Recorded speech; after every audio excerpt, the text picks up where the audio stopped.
नमस्कार, बहुत स्वागत है आपका। आप देख रहे हैं किस्मत कनेक्शन और मैं हूं आपके साथ शैलेंद्र पांडे। आज हम बात करेंगे सावन के दूसरे सोमवार की और आपको बताएंगे कि अलग अलग तरीके के फूलों से, अलग अलग वृक्षों की, वनस्पतियों की पत्तियों से आप अपनी मनोकामनाओं को पूर्ण कैसे कर सकते हैं। बात आपके राशियों की करेंगे और आपके प्रश्नों के उत्तर भी देंगे। तो चलिए कार्यक्रम की शुरुआत करते हैं और सबसे पहले जानते हैं गुड लक।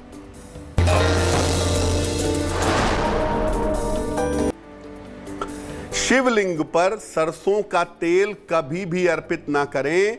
सरसों का तेल शिवलिंग पर अर्पित करना मारण प्रयोग है। इसके परिणाम बुरे हो सकते हैं। सबसे पहले जानते हैं कि इस बार सावन के दूसरे सोमवार की विशेषता क्या है और महत्व क्या है। देखिए, सावन का दूसरा सोमवार इस बार नवमी तिथि पर पड़ेगा, यानी नवमी तिथि को साथ में लेकर के आ रहा है। नवमी तिथि की जो स्वामी हैं वो स्वयं माता दुर्गा हैं।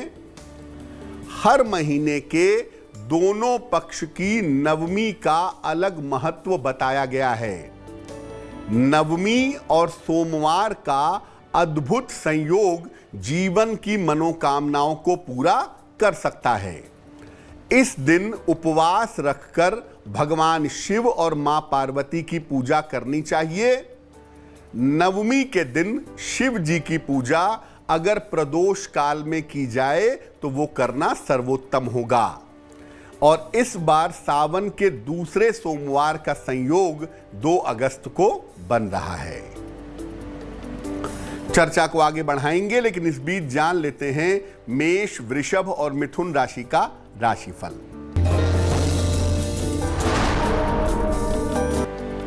मेष राशि, मान सम्मान मिलेगा, धन लाभ के योग हैं, पारिवारिक समस्याएं हल होंगी। शुभ रंग होगा धानी और भाग्य होगा 80%।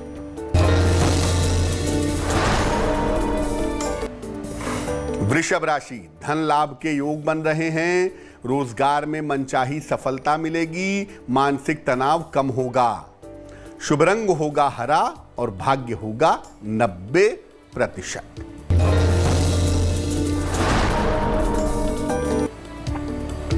मिथुन राशि, स्वास्थ्य का ध्यान रखें, जीवन साथी के साथ विवादों से बचें, भगवान शिव को जल अर्पित करें। शुभ रंग होगा फिरोजी और भाग्य होगा 60%। अब ये जानते हैं कि सावन के दूसरे सोमवार पर सामान्य पूजा विधान क्या है। देखिए, सुबह सुबह उठ करके 10 बजे के पहले स्नान करके सफेद वस्त्र धारण करें। महिला हैं तो पीला या लाल वस्त्र धारण करें। इसके बाद भगवान शिव को जल और बेलपत्र अर्पित करें। उनको सफेद वस्तु का भोग लगाएं और शिव मंत्र का जप करें, जो कि होगा नमः शिवाय। रात के समय भी शिव जी के सामने घी का दीपक जला करके शिव मंत्र का जप करें। और संभव हो तो इस दिन जल और फल ग्रहण करना आपके लिए उत्तम होगा। नमक और अनाज का सेवन ना करें। कर्क, सिंह और कन्या राशि के लोगों का वक्त कैसा है, आइए जानते हैं।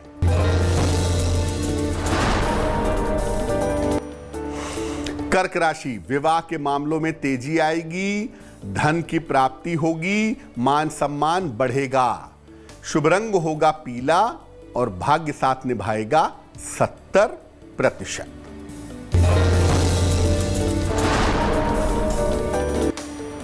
सिंह राशि, उच्चाधिकारियों से सहयोग मिलेगा, संतान पक्ष की उन्नति होगी, यात्राओं के योग बन रहे हैं।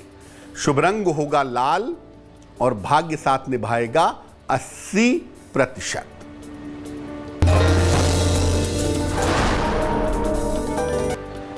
कन्या राशि, नौकरी में सुधार के योग बन रहे हैं, धन लाभ के योग बन रहे हैं, परिवार में शुभ कार्य होंगे। शुभ रंग होगा नीला और भाग्य साथ निभाएगा 75%। चर्चा को आगे बढ़ाएंगे, लेकिन इस बीच आपके प्रश्न का उत्तर देते हैं। आनंद कुमार जी ने हमें मेल लिखा है, चंडीगढ़ से लिखते हैं, ये अपने भतीजे दिव्यम के बारे में जानना चाहते हैं। दिव्यम की जन्म तारीख है 21 दिसंबर 1993, दोपहर में 1:31। जन्म स्थान है जालंधर, पंजाब।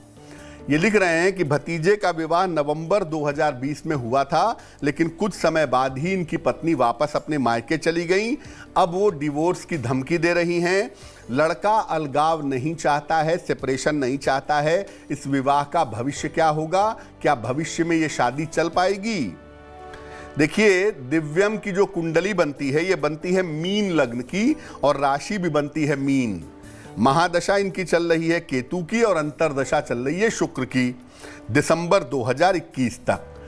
आपने लड़की का विवरण भी भेजा है। अगर हम दोनों मिला करके देखें तो ज्योतिष के हिसाब से जो दशाएं अभी चल रही हैं, उसमें विवाह के चल पाने की संभावना कठिन है। फिर भी मैं कहूंगा कि अप्रैल 2022 तक शांति रखें, अप्रैल 2022 तक इंतजार करें, उसके बाद चीज़ों के बेहतर होने की संभावना दिखाई दे रही है। और अप्रैल तक शांति रखिए, उसके बाद ही चीज़ें बेहतर होंगी। अगर विवाद करेंगे तो अप्रैल के पहले विवाह भंग हो सकता है। आनंद के स्वास्थ्य का भी बहुत ध्यान रखना है दिसंबर 2021 तक, क्योंकि मेंटल डिप्रेशन, मानसिक तनाव जैसा भी इसमें दिखाई दे रहा है। क्या करेंगे? आनंद को एक रत्न बनवा के पहनाइए, उसे कहते हैं पीला पुखराज। वजन में 5-6 रत्ती, सोने या पीतल की अंगूठी में, दाहिने हाथ की तर्जनी उंगली में। बृहस्पतिवार को सवेरे पीला पुखराज पहनेंगे और रोज सुबह शाम 108 बार नमः शिवाय का जप करें तो इनके लिए बहुत अच्छा रहेगा। अब जान लेते हैं कि अलग अलग मनोकामनाओं को पूर्ण करने के लिए किस तरह से फूल और पत्तियों से शिव जी को प्रसन्न करें, शिव जी को अर्पित करें। देखिए, धतूरे का पुष्प अगर आप अर्पित करते हैं तो इससे मनचाही संतान की प्राप्ति होती है।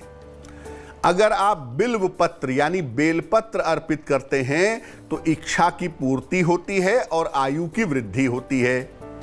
अगर आप जपा कुसुम यानी गुड़हल का फूल अर्पित करते हैं तो इससे आपके शत्रु और विरोधी शांत होते हैं।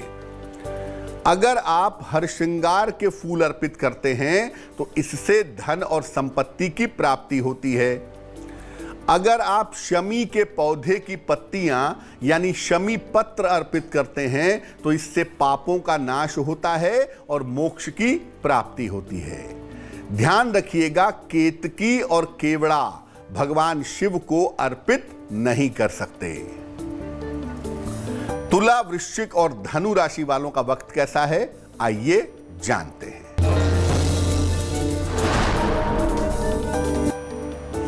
तुला राशि, चोट चपेट से बचाव करें, जल्दबाजी में निर्णय न लें, भगवान शिव को जल अर्पित करें। शुभ रंग होगा गुलाबी और भाग्य होगा 60%। वृश्चिक राशि, नए काम का अवसर मिलेगा, संपत्ति की समस्या हल होगी, नई जिम्मेदारियां बढ़ेंगी। शुभ रंग होगा नारंगी और भाग्य साथ निभाएगा 70%।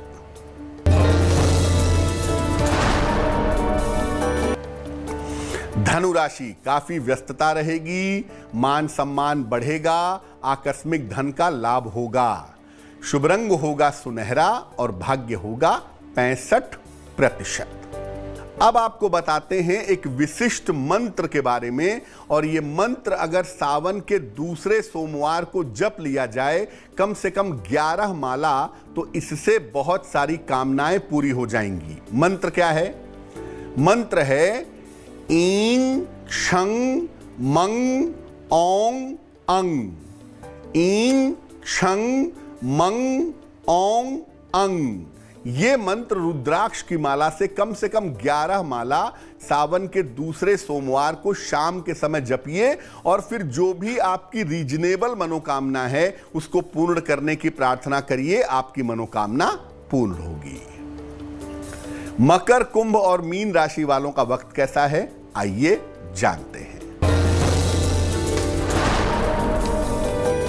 मकर राशि, करियर में सफलता मिलेगी, काम की जिम्मेदारियां बढ़ेंगी, शत्रु और विरोधी परास्त होंगे। शुभ रंग होगा भूरा और भाग्य साथ निभाएगा 75%।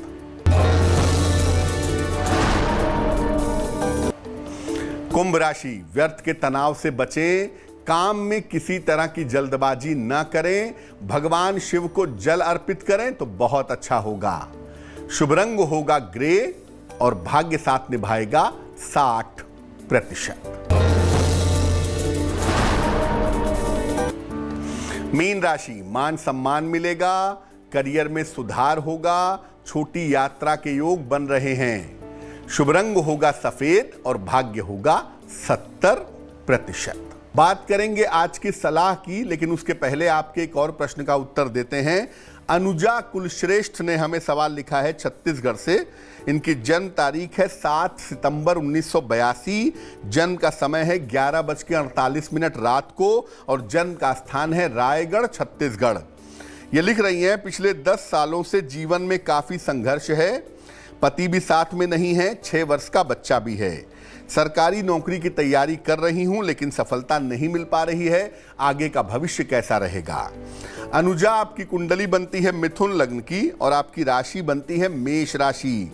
महादशा मंगल की और अंतरदशा आपकी शनि की चल रही है अप्रैल 2022 तक। अप्रैल 2022 के बाद आपकी बुध की दशा शुरू होगी और बुध की दशा में सेमी एडमिनिस्ट्रेटिव सर्विसेज में, प्रशासनिक सेवा में, शिक्षा के क्षेत्र में या फाइनेंस जैसे किसी क्षेत्र में आपको उत्तम नौकरी मिलेगी, ये संभावना बनती है। आप चाहें तो सौंदर्य से संबंधित क्षेत्रों में भी अप्रैल 22 के बाद अच्छा करियर बना सकती हैं। वैसे आपका आने वाला समय ठीक है और अप्रैल 22 के बाद से आपकी मुश्किलें कम होनी शुरू हो जाएंगी, जीवन आप बेहतर तरीके से आगे बढ़ा पाएंगी। फिलहाल आप ऐसा करिए, एक ओपल बनवा के पहन लीजिए, लगभग 12 से 14 रत्ती का ओपल चांदी की अंगूठी में, दाहिने हाथ की तर्जनी उंगली में। शुक्रवार की शाम को ओपल पहनने से लाभ होगा। तो आप एक ओपल बनवा के पहन लें, सुबह शाम दोनों समय नमः शिवाय का जप करें और जहां तक संभव हो लाल रंग के वस्त्रों का इस्तेमाल न करें तो आपके लिए अच्छा रहेगा। तो आज हमने बात की सावन के दूसरे सोमवार की। अब जान लेते हैं क्या है आज की सलाह। अगर आपके वैवाहिक जीवन में समस्या है तो क्या करें?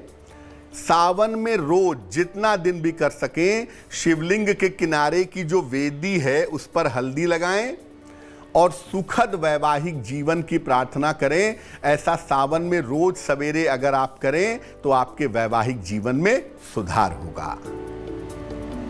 तो आज के लिए किस्मत कनेक्शन में बस इतना ही। फिर होंगे हाजिर किसी नए विषय के साथ, आपकी समस्याओं के समाधान के साथ। तब तक के लिए मुझे दीजिए इजाजत। देश और दुनिया की तमाम खबरों के लिए देखते रहिए तेज। नमस्कार।